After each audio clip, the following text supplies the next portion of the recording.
Emmanuel Macron has endured 17 weeks of Yellow Vest protests in France, but could it be protests in Algeria that really bring him down?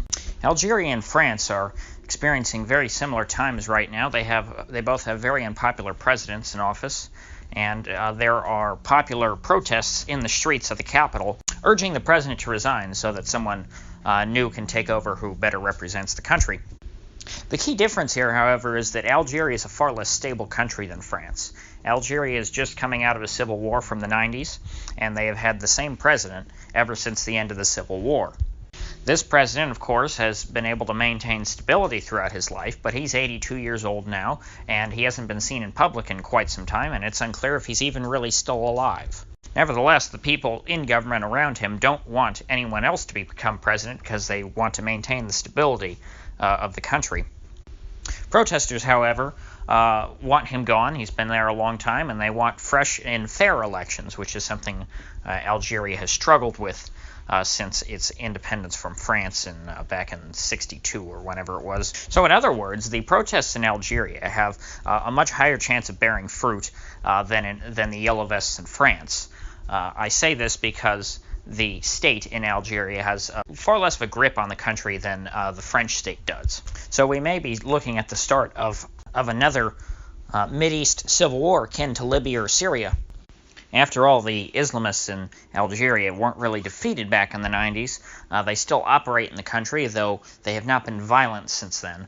I don't think it's out of the question to think that the Islamists in Algeria could rise up again and restart the civil war from the 90s. And if this were to happen, we know that both sides would receive heavy aid from various interests across the world, the U.S., Saudi Arabia, Iran, China. Whoever has an interest in seeing one or the other faction win, people are going to fuel this conflict. So it could go on for a long time, just like Libya and Syria are still going on. Syria's been on fire or Libya has since 2011. I think Syria was around a similar time.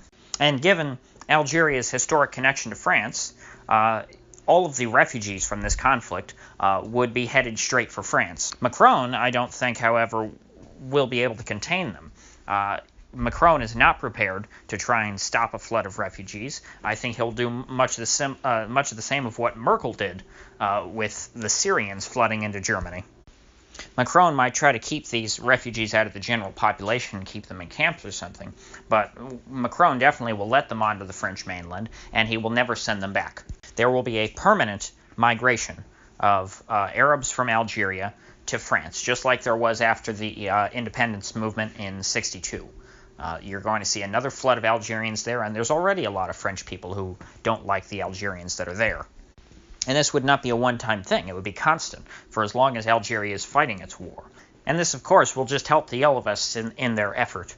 This will help them make their case that Macron is incompetent and must be removed. And so I would tend to agree with Scott McConnell of the American Conservative magazine that this very well may push Macron over the edge and end his presidency.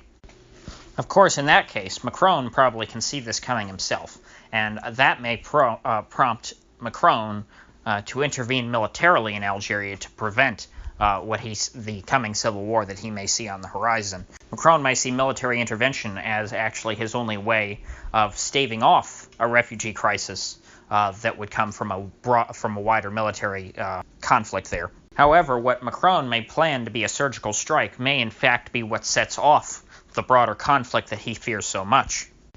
Macron's preemptive strike on behalf of the Algerian establishment may be what sets the Islamists into a terror and it encourages them to wage a prolonged war against the government of Algeria. Not to mention the non-Islamists in Algeria who also don't like the government. There is a strong contingent of people who would like just something different other than Islamism or the Algerian military running the show. But I fear those folks won't necessarily be the ones who come out on top in this fight. As we saw with the Arab Spring, only really Tunisia went that direction, towards the direction of modernizing and liberalizing. Everywhere else, the countries were either split between Islamists or the military. In Libya and Syria, that battle continues. In Egypt, the battle was won by the military. Needless to say, I will be keeping a close eye on Algeria. I think that that's one of the key hotspots here after Venezuela, and now India and Pakistan are starting to calm down, it would seem. So I haven't been paying so much attention to that. But anyway, if you got anything of it, found anything interesting in this video, please do click the like button and subscribe for daily videos. I do post up every day. I focus mostly on foreign policy, but I also find the economy to be very interesting and important. There's a lot of misinformation going around, so stay tuned.